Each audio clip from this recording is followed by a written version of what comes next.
Welcome to the Desert Sanctuary with Carl and Laura Forehand. Often when we have doubts about religion or simply want to ask questions, it can feel like we are wandering out into the desert. We would like to invite you to join our sanctuary, the Desert Sanctuary. We've tried to pick guests that would resonate with and challenge us and our fellow seekers here in the desert. We believe that a key to the journey is to keep asking good questions, and we believe that all stories are sacred. Our hope is that you will find life and healing for your body and mind, and that you will be able to be who you are and be who you are. And now, here is our show.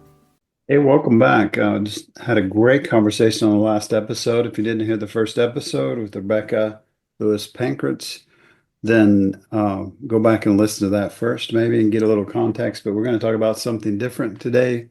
Rebecca, first of all, welcome back. Thanks, Carl. Yeah. So I heard you give a speech in Wichita, Kansas. Great conference. The whole thing was good. The ESSDACK conference. But you talked about something that I think is really important to talk about. That we have this idea that we send kids to school and so on, and 90% of them behave, and we use carrot and stick type of models. And I know you can explain that way better than I can, but then it doesn't work for all the kids. And so we label those as troublemakers, or we try to punish or try to get a bigger carrot. But there may be something that works better and maybe reaches even those kids, right?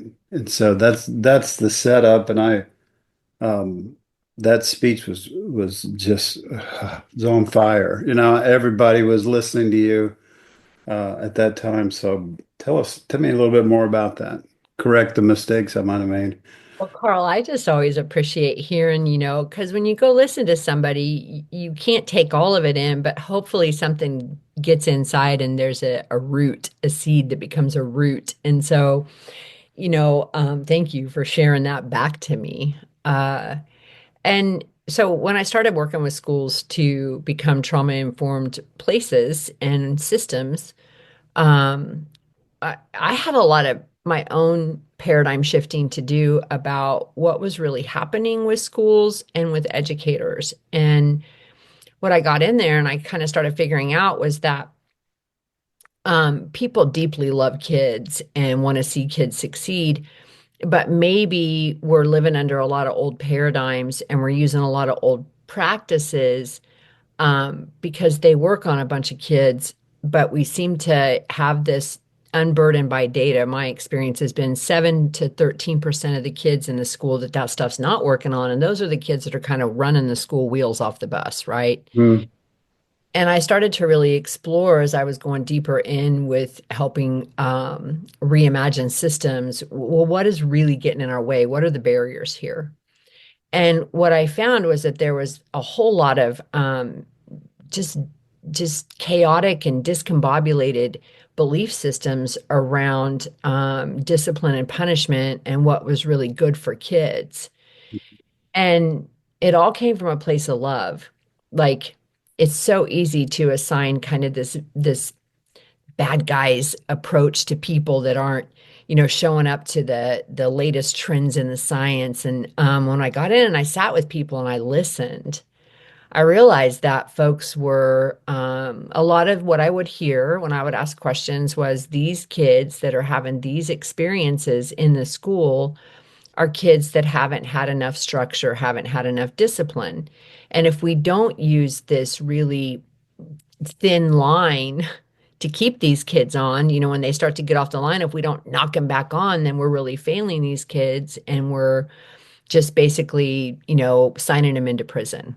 Mm-hmm. Which we know is really contrary to the research about the school to prison pipeline, right? And so, and then the other thing I was noticing was that there was this real over nurturing kind of experience that was happening too. So you had these kind of camps at the school where some were just trying to over nurture, shelter, protect kids because they were looking more deeply into some of the realities that our students were facing outside of school. And then you had some that were really trying to almost over discipline or punish kids to try and save them.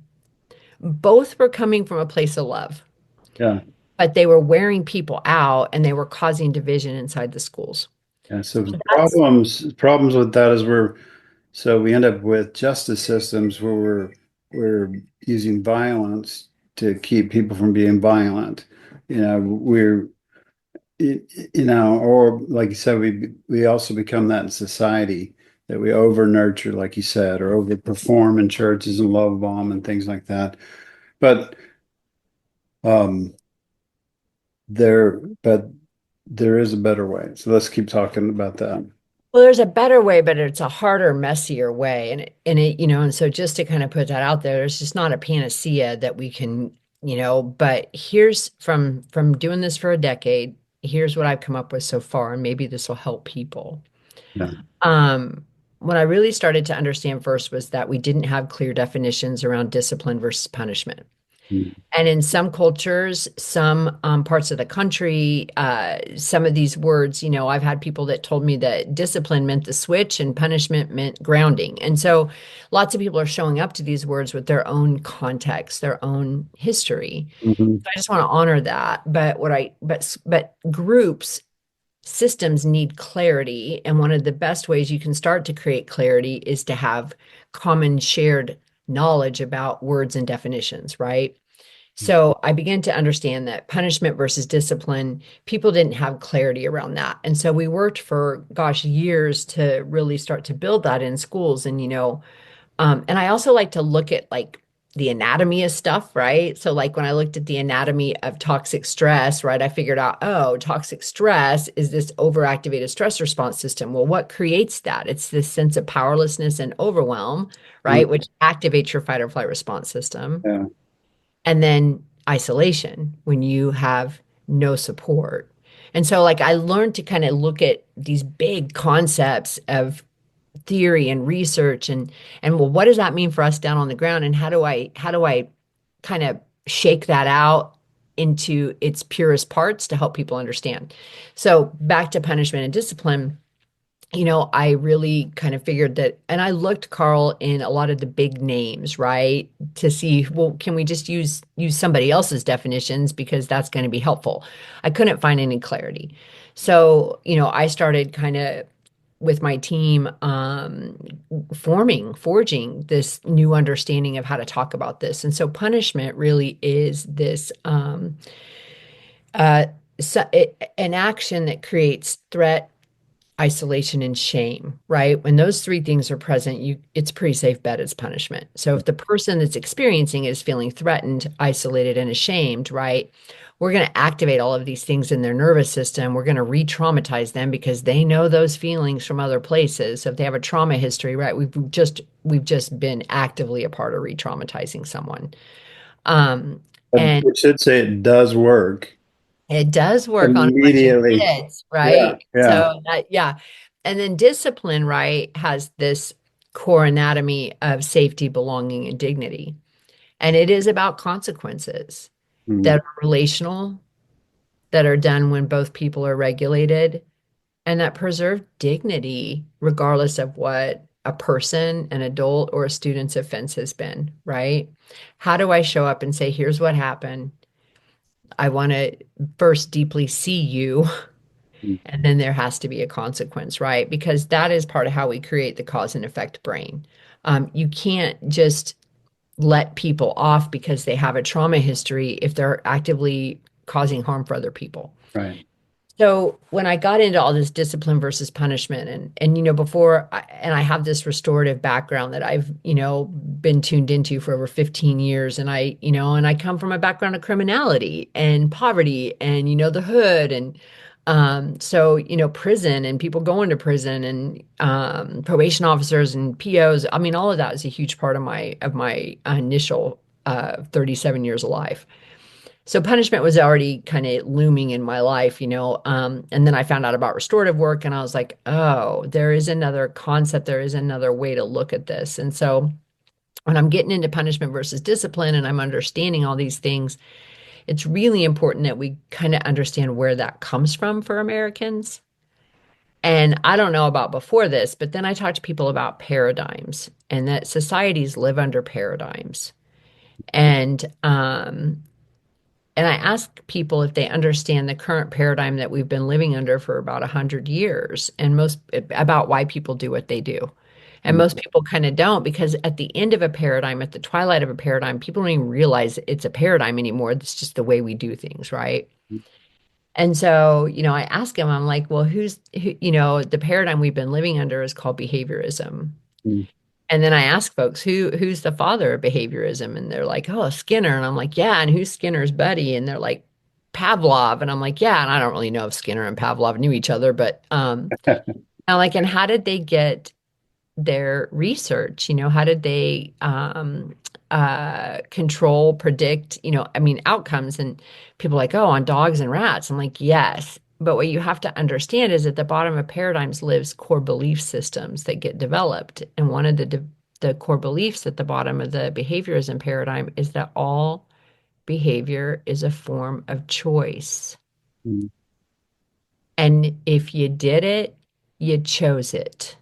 Therefore, we can use pain or reward or pleasure to get you to choose different. Which are core needs, right? Pain and pleasure are core things we could categorize things into, right? We seek pleasure. We We avoid, avoid pain, but there's right? some truth to it, right? I mean, Yeah.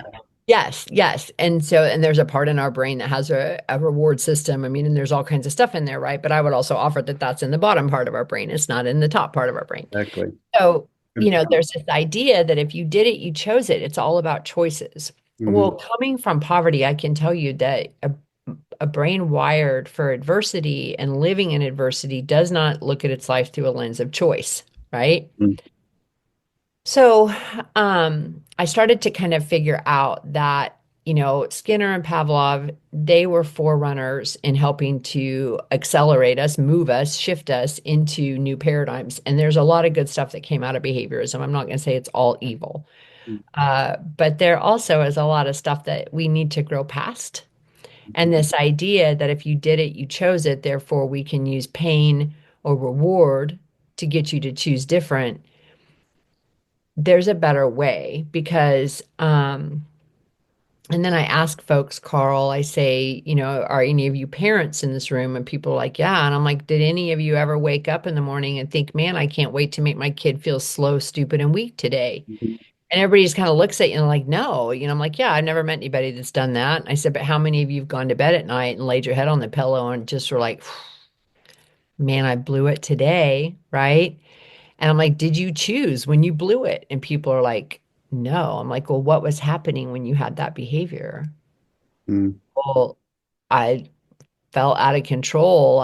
They'll just start. I mean, it's like this cognitive dissonance, right? Of I wasn't choosing that. Doesn't mean you don't have a consequence, but it means that, you weren't actively choosing to make your kid feel dumb or to yell at your kid or any of those kind of things, right? Yeah, and that's so interesting because the child has less of a cortex than we do. It's not fully developed yet we're saying they have a better chance, they have a better ability to choose than we do, right?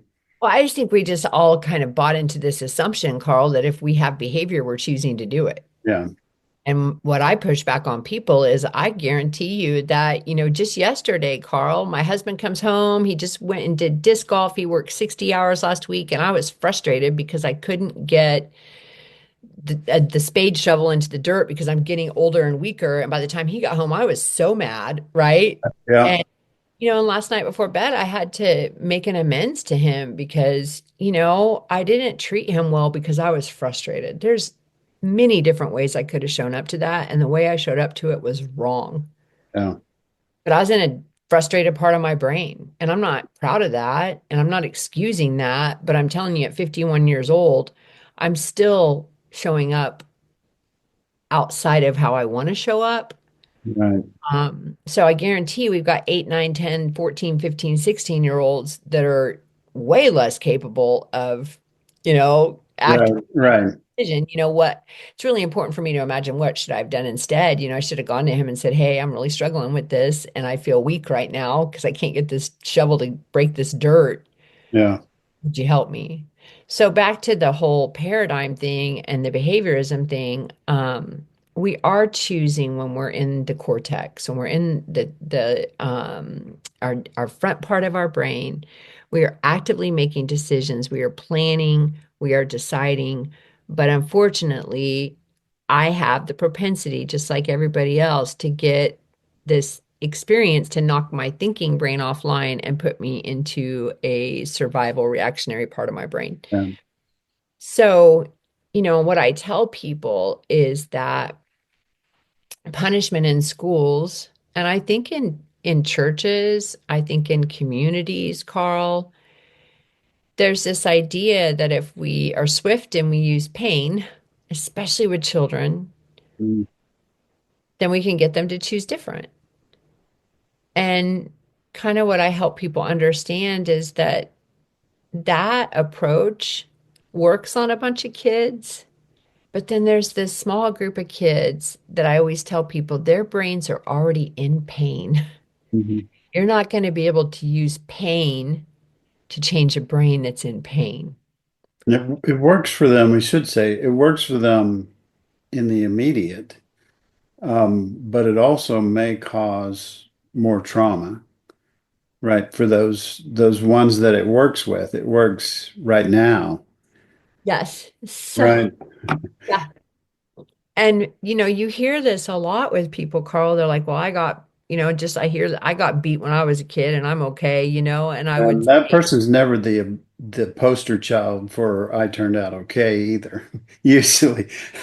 Yeah, and but somehow they're still connecting their well-being today I with their know, I in the know. past. Yeah, And it's a very interesting kind of jaunt between all of the ways that your life is bountiful and free today and this pain that was caused to you as a young person. And so there's a lot there, but there's this American belief system that pain is a good teacher. my grandmother was proud of it, that she invoked fear with a peach tree limb, Yes. My grandma was a real nice person and, real educated and smart and, but a disciplinarian. I use that word kind of wrongly there, the, but she's proud that was the ultimate punishment, that would get action from people. But like we're talking about, it doesn't really help in the long run and it causes problems. But the other side is something different, right?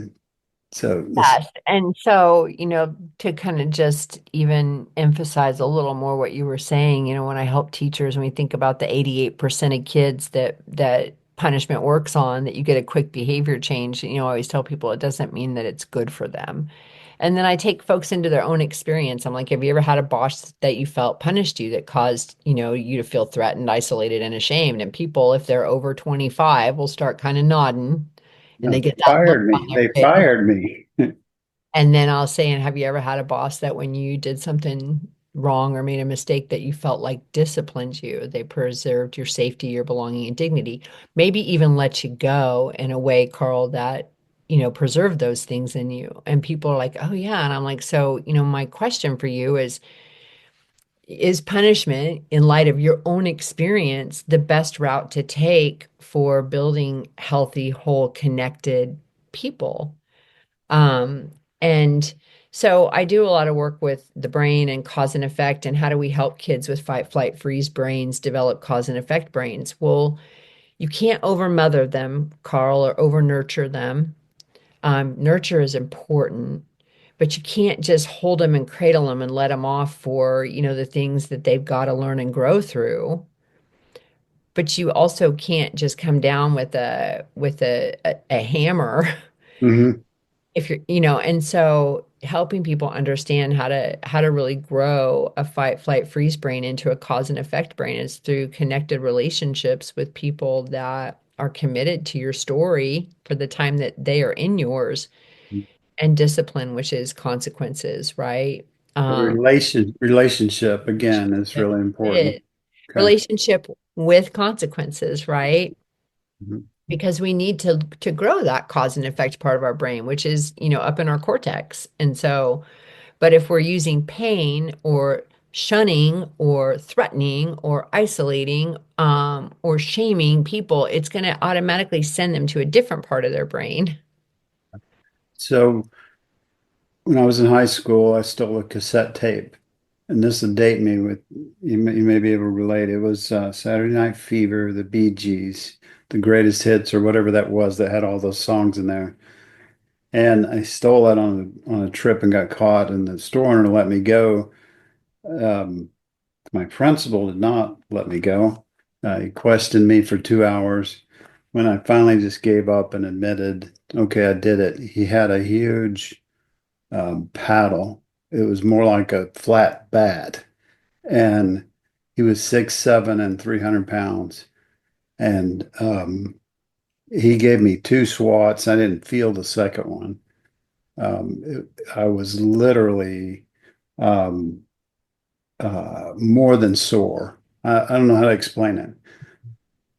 But the way I described that when I kind of put that in one of my books and was telling the story to myself, and um, is I said it drove the shame deeper inside me. The community already knew before I left school. They were already in shaming mode, and probably didn't use it unless they got mad at me or something, or needed that ammo. But that shame was already there, and it just felt like that drove the shame deeper in me. Don't get me wrong, I didn't get in trouble anymore at school. I just laid low and wasn't myself, and did everything outside of school, and I still did plenty of things that weren't up to par. But in the long run, I don't think it helped me. I don't. Carl, thanks for sharing that story. And there's so much there that exemplifies what we're talking about, right?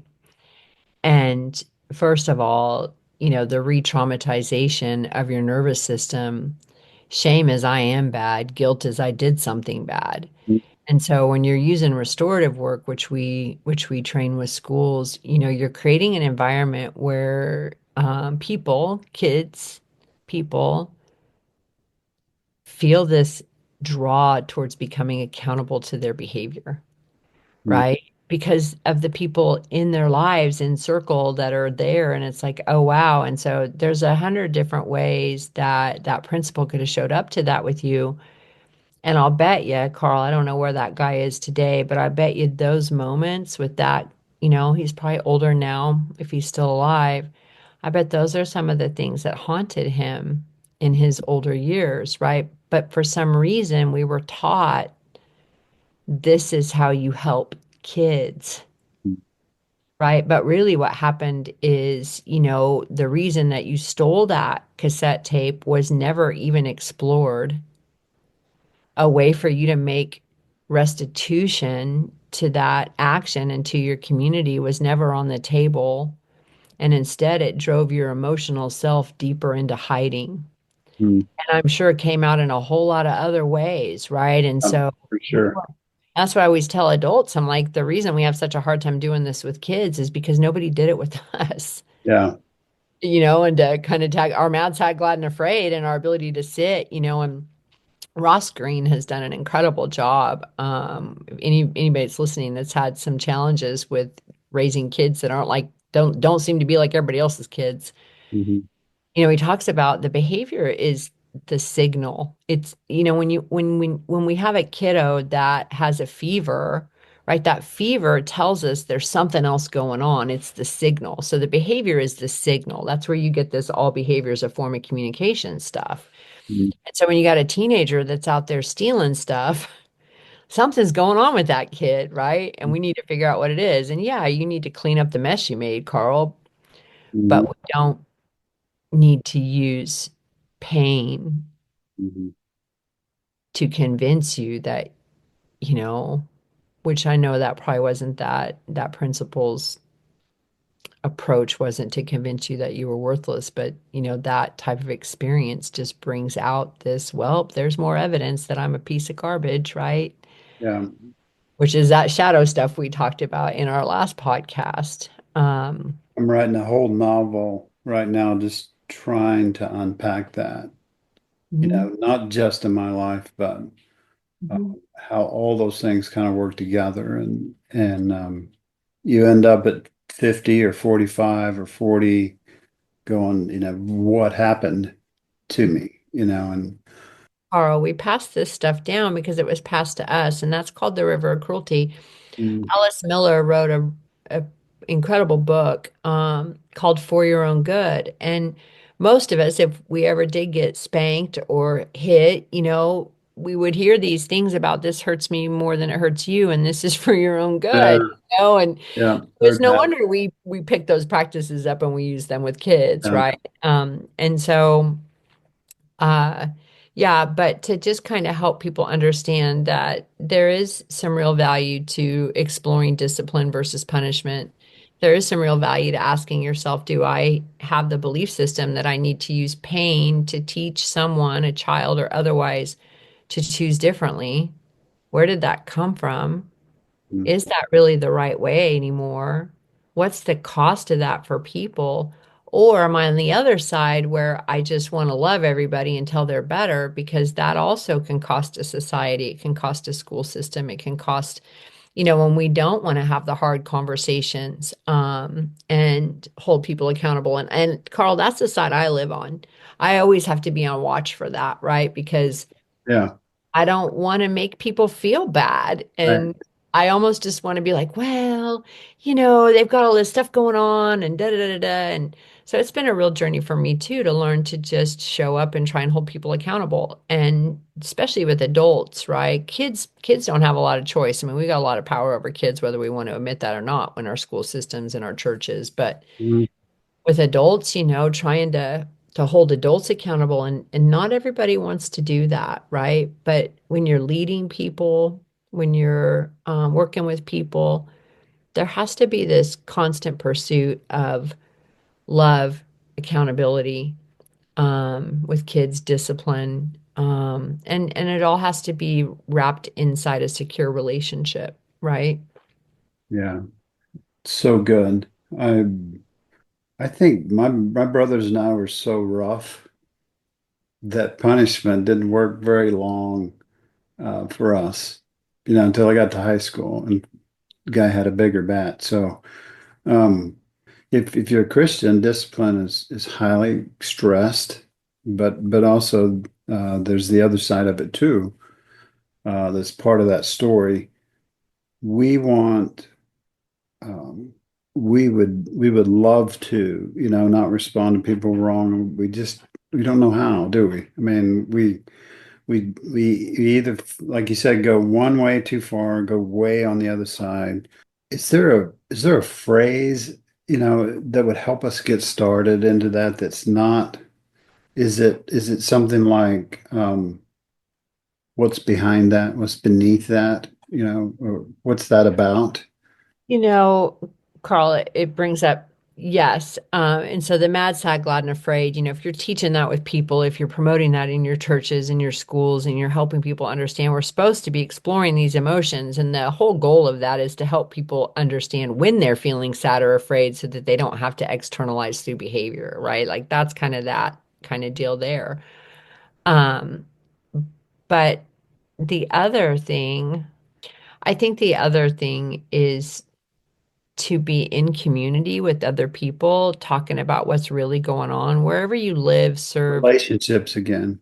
yes, and wherever you are, right? Because, if there's been deep woundedness and you've left one organization and you're kind of out there in the desert, I would always just invite people, don't stay there too long. Go find another body of humans and really ask this, question around what does punishment versus discipline look like in our community where we are, and what has society taught us about that, and is there another way, is there a better way to do this, and are we truly, accountability is such a weird loaded word, but what does accountability mean, right? That can be misused. Can be misused, Carl, and how do we create safe containers for people to be in and make mistakes Mhm.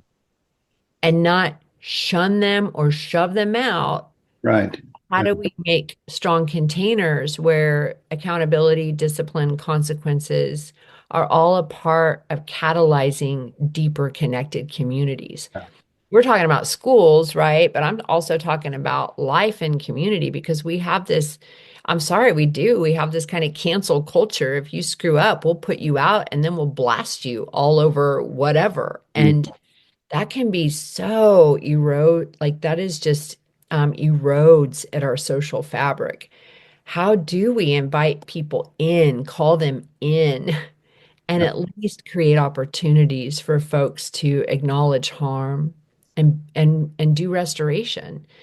And I just hope and pray that we start to see more restorative approaches, not just in our schools and our criminal justice system, but also in our jobs and in our churches. And restorative practices are a powerful way to handle people being people without excommunicating folks, right? And we do that in schools too. We kick them out, we expel them, we suspend them long term, but we also do that in all these other places. And how do I remain connected? While having also, clear boundaries about what's okay and what's not okay, and ways for people to restore that so they can grow through it. It's good. I think maybe restorative practices is something we should talk about in more detail. We've already kind of run out of time for this. Laura gets on me about being real time conscious, but I also want to be respectful of your time and the other things that I have to do today. So, thanks again, Rebecca, for dropping in, and we'll see you in the next part. And I'm assuming there's going to be a next part, but for the listeners out there, thanks for tuning in. We appreciate you, and we love to hear from you. So contact us. Also, check out the new podcast called The Unlearning Curve with some fun guys, including my son and Stuart Deloney of the Snarky Faith. As always, be where you are, be who you are, and be at peace. Thank you for joining us today on the Desert Sanctuary podcast. Remember, all who wander in the desert are not lost. We believe all of our stories are sacred. We are always here if you need someone to hear your story. Check out our blog on Pathos and also our YouTube channel. And stay tuned for our Leaning Forward conference. Remember, we love you. And be at peace.